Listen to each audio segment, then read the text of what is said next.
Let's come back home now.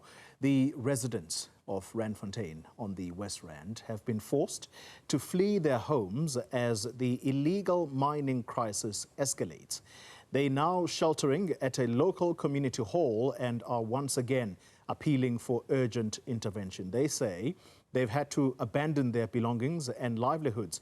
Let's talk now to our own Ziniko Mhlaba, who is live for us in the West Rand this evening. Ziniko, you've been tracking this story since early morning, and right now we can see the visual behind you, people crammed in a hall, and strangely they say this is where they are possibly safe and better sheltered than in their homes. What is the local government there saying about this situation of illegal mining? Well, clearly, the local government authorities were here just about 2 hours ago to really try to engage these particular residents in terms of the possible solutions.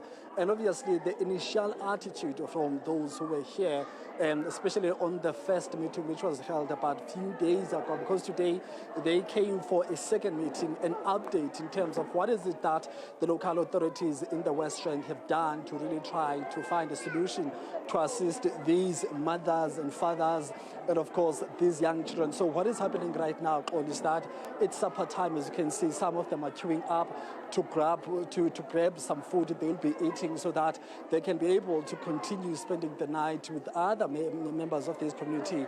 And we understand that according to the reports and the numbers that have been given to authorities, we're looking at over 600 people. However, that number is still being verified. Going back to the response and the attitude of the local government authorities here, they are saying that, initially the first priority was for these communities to return back to where they had been, also assuring the fact that they will be provided with 24-hour security, and that will be offered by law enforcement agencies. However, that attitude was rebutted or rejected by the very same community, saying that they are better off here because here they are not exposed to any gunshots. Their kids cannot be exposed to any traumatic incident that might happen in the very same community. So let's get further details now from the West Rand District Municipality, and I'm joined now by Mr. Bertwell Munyai, who's the speaker but also leading the economic freedom fighters in this particular region. He's coming on wearing that speaker's hat. Sir, thank you very much for your time.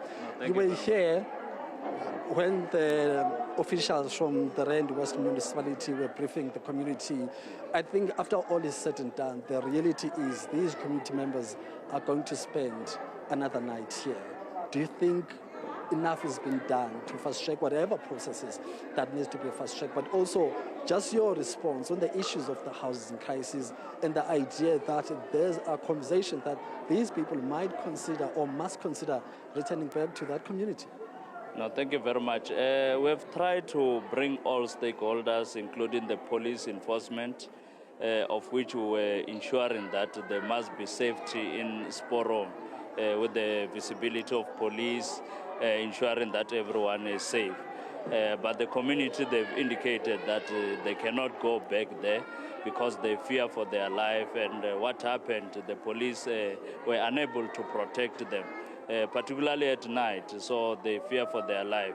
So the alternative is that we have managed to at least establish a committee so that the demands, such as the housing, we can be able to engage even the MEC going forward by tomorrow, which we are also expecting the Premier to come here. So in the meantime, we've engaged even other stakeholders in terms of the food that need to be supplied, they can be able to eat, and also to resolve the issue of school transportations. So because there was that particular problem. So tomorrow, at least we can assure that there will be a transportation of kids to the respective schools.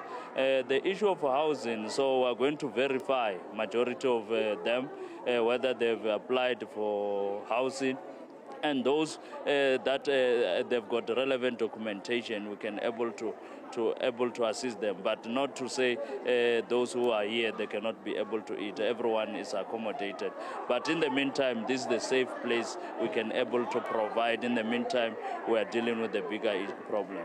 Mr. Munya, you've captured it all for me. Thank you very much, sir, Thank for you your very time. much. I appreciate it, sir. Thank you very much for your time. That's Mr. Bertrand Munyai, the Speaker of the West End District Municipality, in saying that, well, as far as everyone is concerned in regards to the stakeholders, this is the best solution, at least for now. So, as you can see, they will be spending another night, but as he said that, we're expecting now officials from the higher structures, and that's from the provincial government, Premier being expected to also visit this area tomorrow morning. So that's where we leave things at for now. Tony, it's back to you. Ziniko Mhlaba, thank you very much indeed. Time permitting tonight, we're hoping to speak to the mayor of the West Rand.